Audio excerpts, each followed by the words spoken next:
এই গণভোটটি আগামী জাতীয় সংসদ নির্বাচন অনুষ্ঠানের দিনই গণভোটও অনুষ্ঠিত হবে। কোনোভাবেই ফেব্রুয়ারির নির্বাচনকে বাধাগ্রস্ত করা যাবে না।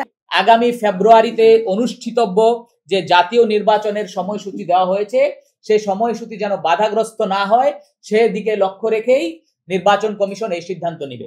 অর্থাৎ আমাদের পজিশন হচ্ছে, আমরা দাবি করছি যে গণভোট হবে এবং যেই গণভোটের 2টি স্বতন্ত্র ব্যালট থাকবে, এই গণভোটটি আগামী জাতীয় সংসদ নির্বাচন অনুষ্ঠানের দিনই গণভোটও অনুষ্ঠিত হবে।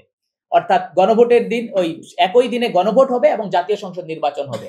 তবে নির্বাচন কমিশন যদি মনে করে ফেব্রুয়ারিতে অনুষ্ঠিতব্য জাতীয় সংসদ নির্বাচনকে বাধাগ্রস্ত না করে এবং সেটার টাইম শিডিউল পেছানো লাগবে না, এমন যৌক্তিক সময়ের মধ্যে তারা এর আগে গণভোট নিতে পারবে, সেক্ষেত্রে নির্বাচন কমিশন এর আগে গণভোট নিতে পারবে।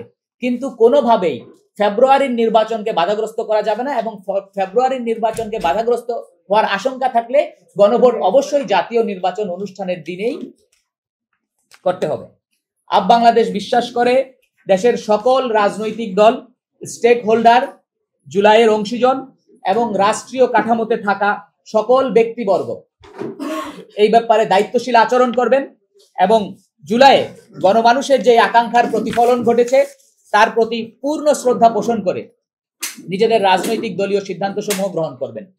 জুলাই সনদকে কোনো ধরনের বার্গেইন টুলস কিংবা রাজনৈতিক দর কষাকষির উপলক্ষ না বানিয়ে বরঞ্চ United People's Bangladesh, People's will বা জনগণের আকাঙ্ক্ষার প্রতিফলনের দলিল হিসেবে যেন জুলাই সনদ গ্রহণে সকলে উদ্যোগী হন সে ব্যাপারে প্রত্যাশা করে। পাশাপাশি আমরা আগামী ফেব্রুয়ারি মাসে অনুষ্ঠিতব্য যে জাতীয় সংসদ নির্বাচন, সে নির্বাচনের ব্যাপারে যেন কোনো ধরনের ধোঁয়াশা সৃষ্টি না হয় এবং নির্বাচন বানচালের কোনো ষড়যন্ত্র যেন কেউ না করতে পারে সে ব্যাপারে দেশবাসীকে সজাগ দৃষ্টি রাখার আহ্বান জানাই।